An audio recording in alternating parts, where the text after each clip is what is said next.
This is a national emergency. Our work here will ensure a peace mankind has never seen. The world will remember this day.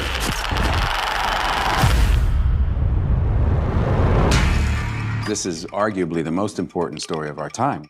The stakes really couldn't be any higher.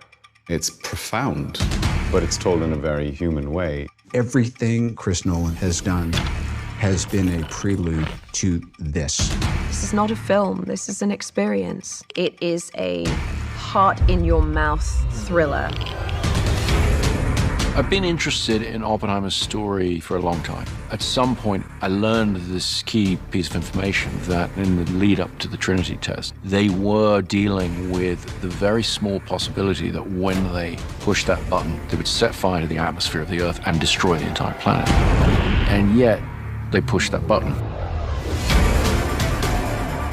I wanted to take the audience into that extraordinary moment in human history.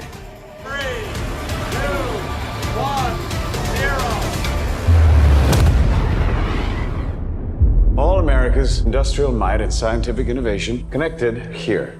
A secret laboratory. Cillian playing Oppenheimer was the centerpiece of the film, but I knew that he was going to need the most extraordinary ensemble around him. Let's go recruit some scientists.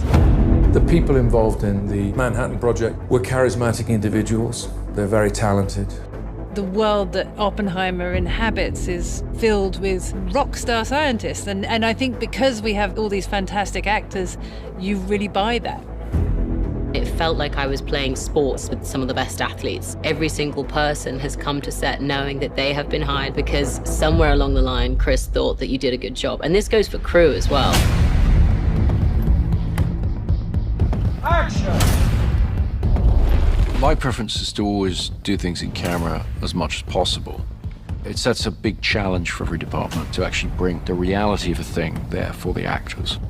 Every crew member on this film has to adjust their work for the IMAX screen.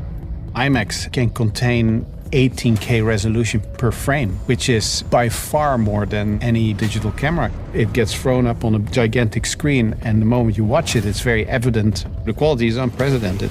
This is a story of America in the 20th century, so I think it can be painted on that big of a canvas, and what better way to do that but with IMAX cameras. Why would we go to the middle of nowhere for who knows how long? I always try to use real locations as much as possible. With location shooting or sets, the more things can just be real, the better they're going to feel to the audience. There's almost no studio work on this film. Everything is location. The sets were built in such a way that they felt incredibly authentic.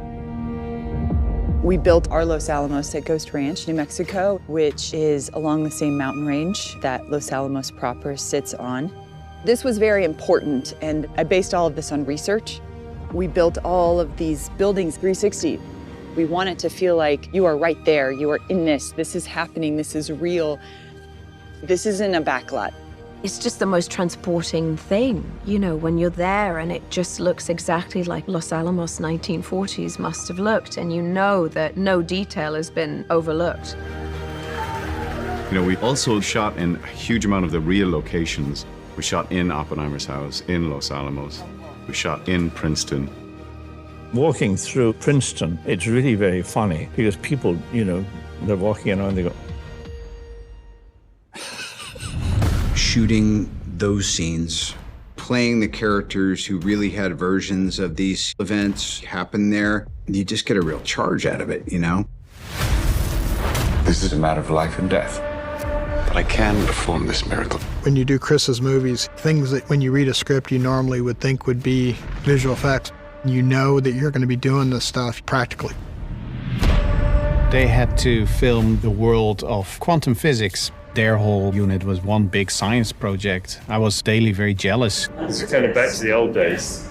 We did a lot of experimentation. We came up with some very interesting analog methods of how to approach this, all of which was leading to the Trinity test, which had to feel nightmarish and terrifying in a way that computer graphics never really is. What we were able to get into the finished film, to me, is extraordinarily beautiful, but also very frightening. Working with this whole team was such a great camaraderie, and with the commonality of we are going to get this in camera. I love Chris's dedication to that. It really speaks to Chris and the way he directs. All of the energy goes around the camera. Like, we're all here to do the same thing. Chris makes films for theaters, for movie-going audiences. You know, so you want to see that as it's designed to be seen. Watching this very different sort of film on that big screen, it sort of makes you gasp. You're right in their experience. This is, I think, a definitive moment in the history of modern filmmaking. Do yourself a favor and go see this on as big a screen as you can.